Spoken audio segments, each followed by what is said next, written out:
Casa, coordinador de la iniciativa Ahora, y Alfredo Figueroa, ex consejero electoral. Buenas noches a ambos, bienvenidos. Muy buenas noches, Karen. Hola, María. Hola. Y arrancando justamente con este tema, Alfredo, porque fuiste consejero, la solución pasa por desmembrar el instituto. Es un instituto que no ha agarrado al toro por los cuernos, ¿no?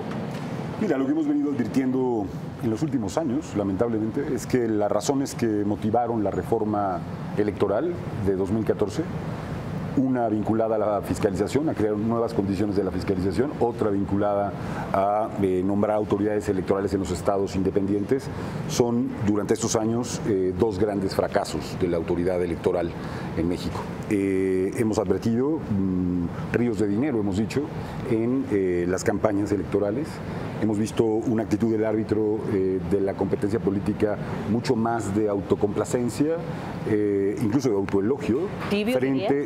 Tibio en una parte, pero en otra hemos visto claramente cómo hay un grupo de consejeros y consejeras electorales que en realidad parecen estar siempre votando a favor de los digamos, intereses del Partido Revolucionario Institucional. Lo hemos visto por varios años en la conformación de los OPLES, en la fiscalización, en la resolución de quejas y denuncias. Hay un bloque de consejeros al servicio de un ejercicio que yo llamaría de restauración, de regresión autoritaria, y que a mí ya no me queda duda encabeza el presidente de la República. Pero sobre todo, Emilio, ustedes dicen que el INE, o si interpreto bien, el INE ha renunciado a su capacidad, a su potestad fiscalizadora. Es así. Y no solo a la renuncia, sino al diagnóstico de país. Como si la mampara detuviera los ríos de dinero ilegal. Como si instalar casillas fuera suficiente para detener a gobiernos que juegan de manera ilegal, fuera de la ley, no respetando las reglas. Como si fuera suficiente ese diagnóstico de autoridad electoral y no en el ejercicio de sus facultades para la fiscalización, para llamar con la facultad constitucional que tiene a la Comisión Nacional Bancaria y de Valores, a los gobiernos, a la PGR, y dar información de qué está pasando con eso. No tiene el templante, la templanza de decirle al presidente de la República, no te metas. No tiene la condición, el carácter para decirle a los gobernadores, manos fuera. De manera que hay una clara condición, por una parte, de algunos consejeros que están secuestrando la institución, que vienen a representar los intereses del PRI, así dicho, y otros consejeros que por incapacidad, por complicidad, por timoratos, están generando una condición de entregar en las manos del PRI la autonomía del instituto, lo que genera, lo que vimos en la nota previa, que después de gastar millones de pesos no nos pueden informar qué pasó, nos dejan en la incertidumbre jurídica. La unidad técnica de fiscalización, María, nos cuesta más de un millón de pesos al día. 400 millones de pesos. Empezaron a discutir los dictámenes de Coahuila y el Estado de México el 6 de julio, los votó la Comisión de Fiscalización. Bueno, y el personaje que está al frente de la unidad. 10 días después no tienen dictamen, suspenden la sesión porque no hay dictamen. Hay una nueva sesión y dicen, no, mira, vamos a un oficioso y en agosto resolvemos. Y resulta que el titular de la unidad de fiscalización omitió que trabajó con Alfredo del Mazo. Y genera una condición donde es muy probable que dinamite la fiscalización desde dentro, porque con estas condiciones cualquier partido se va a ir a pelear al tribunal y es probable, como ya pasó en 2015, que el Tribunal Electoral le diga, no, INE, hiciste mal tu trabajo en materia de fiscalización. Un poco lo que pasa, y díganme si estoy en lo correcto, es que el problema no es que la parte operativa de ir a instalar las casillas, que es algo de lo que el INE está muy orgulloso, sucede con éxito. Instalamos el 99.8% de las casillas. Pero hay una parte previa y una parte posterior que claramente no está funcionando. Los partidos rebasaron el tope de campaña no el día de las elecciones, sino todo el momento previo a que eso sucediera. Y después el conteo está lleno de irregularidades a la vista de todos, ¿no? A mí me parece que hay, digamos, que plantearse cuáles son los desafíos de la democracia hoy. Seguir planteando es muy difícil y es muy importante instalar todas las casillas, contar bien los votos, tener un padrón electoral competente. Pero no entender que hoy por hoy el desafío central de la democracia es contener los ríos de dinero, no entender que tu papel como autoridad electoral tiene que ver con construir condiciones de equidad en la competencia política, impidiendo que los gobiernos entren a incidir en el resultado de la elección. Eso es no entender cuál es tu función en este momento en el país y cuál es el desafío central de la democracia en México. Seguir en una lógica, digamos, de instalar casillas, una cosa muy importante. Te faltaba más. No tuviéramos bueno, por supuesto, después de 30 años, ¿no? Estar en esa dinámica sería tremendo. Que no le quitamos mérito, pero no basta, ¿no? Pero hicimos muchos años, hace muchos años ya una nueva reforma, justo para que esto no pasara.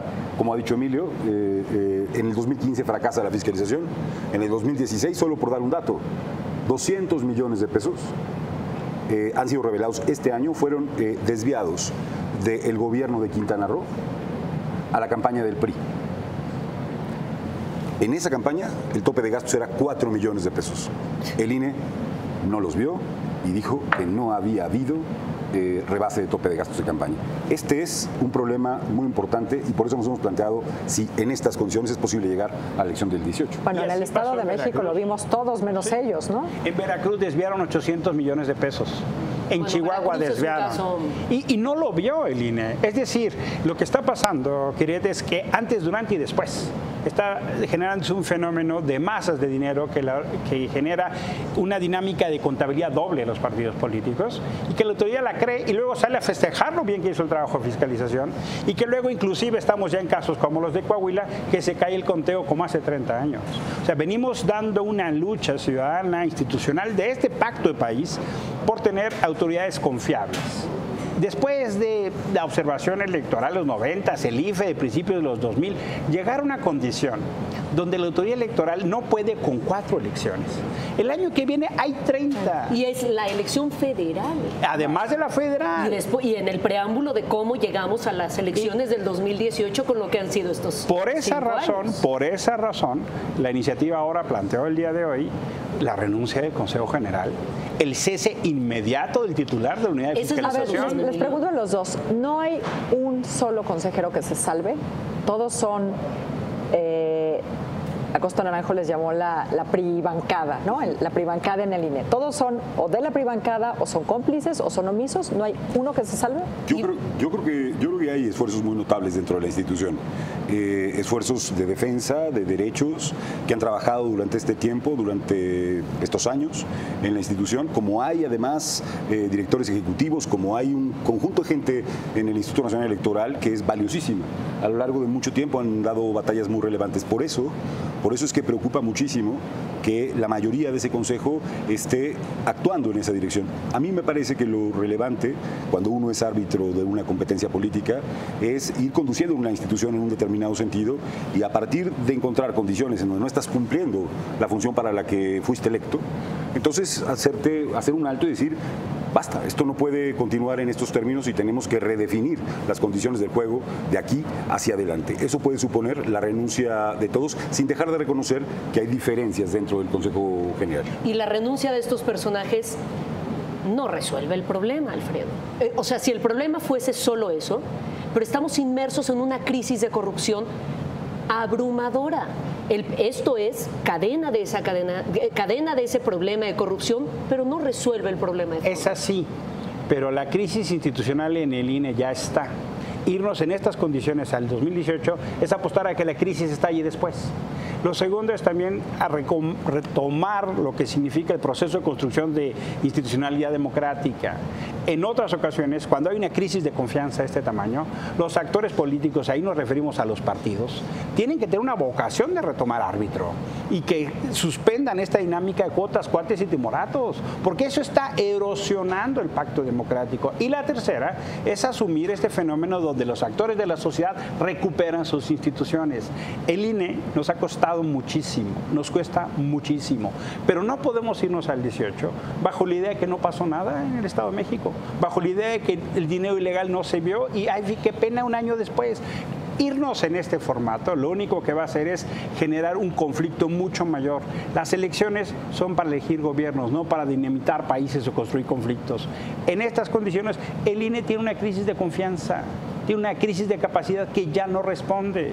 Y por eso estamos llamando a la sensatez de decir: señores, renuncien. No es un tema de un juicio político, no es un tema de legalidad porque ya no dan los plazos constitucionales. Es un tema de cuáles son las condiciones para la estabilidad, la gobernabilidad y la paz en este país. Bueno, aquí no renuncia ni Ruiz Esparza, ¿no?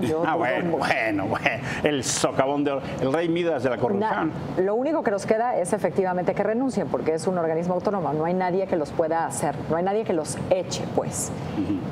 Visto esto y mis documentadas dudas de que alguno de ellos vaya a renunciar, cuéntenos cómo está su confianza en el tribunal. La mía muy baja. Me parece que tenemos un tribunal de muy reciente conformación, que ha mostrado en muy poquito tiempo incapacidad clarísima para entrar en los procesos electorales. El tribunal es el responsable, junto con el INE. El INE dice, ¿no?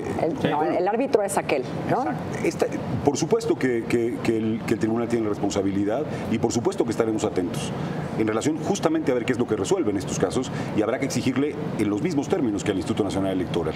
Lo que será muy importante, María, será sobre todo plantear qué va a pasar primero con el Estado de México y Coahuila. No podemos permitir seguir teniendo elecciones así en el país. ¿Qué va a pasar con las 30 elecciones que tenemos el próximo año? Y después, ¿cuál va a ser la posición que tengan los actores políticos frente al planteamiento que desde ahora se ha formulado? Es decir, ¿vamos a aceptar estas condiciones democráticas 30 años después del 88? ¿Vamos a aceptar llegar a una elección en donde todos los que están alrededor de la mesa tienen desconfianza del árbitro de la contienda? En realidad nos merecemos 30 años después de esa imagen no tener una autoridad en la que confiar, independiente, autónoma. Pero en efecto, ¿qué va a pasar? ¿Qué va a pasar si no renuncian estos personajes? ¿Cuál es el pronóstico para el 2018? Mira, lo primero es un entorno de exigencia democrática, de que hay ciertas cosas que son inadmisibles, que los gobiernos intervengan. Si no levantamos la voz, si no damos la pelea, el 18 va a ser mucho peor. Y si no estamos levantando la voz y si no surte efecto, ¿qué va a pasar en el 2018? ¿Cuál es el peor escenario? Las consecuencias son... Las consecuencias es apostar al conflicto como una generación de autoridades que pase lo que pase le van a dar el triunfo al PRI, o un tribunal electoral que valide cualquier cosa que suscitase. Y eso es reeditar el 88 o el 2006. Y lo que va a generar es entonces una conflictividad mayor que vamos a perder. Por eso mismo no podemos estar en el escenario del 88. Por eso estamos advirtiendo ahorita casi a un año. Señores, hay tiempo y condición. Si hay voluntad política y visión de Estado para generar árbitro confiable. No las hay en este momento, no hay árbitro confiable.